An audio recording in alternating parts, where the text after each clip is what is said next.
रत्नागिरीमध्ये उष्णता प्रचंड वाढली आहे. गरमी सहन होण्याच्या पलीकडची झाली आहे.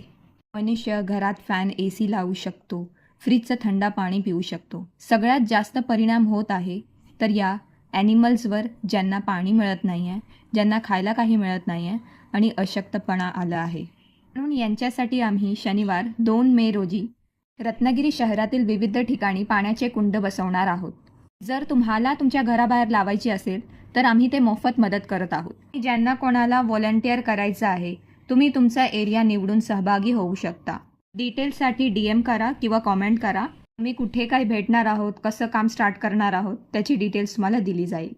नमस्ते आंटी, तो मैं क्या बोल रही थी कि यहाँ पे ना हम एक पानी का बर्तन रखने चाहते हैं, तो इसमें सिर्फ आप पानी डाल देंगे जानवरों के लिए, आते जाते पी लेंगे वो, ठीक है। हम ला के रख देंगे, पानी भी डाल देंगे, लेकिन हर रोज का मसला हो जाएगा ना, अभी गैस बहुत लग रही है तुमको, है ना, इसके लिए करेंगे ना आप उतना? हाँ करेंगे। Thank you.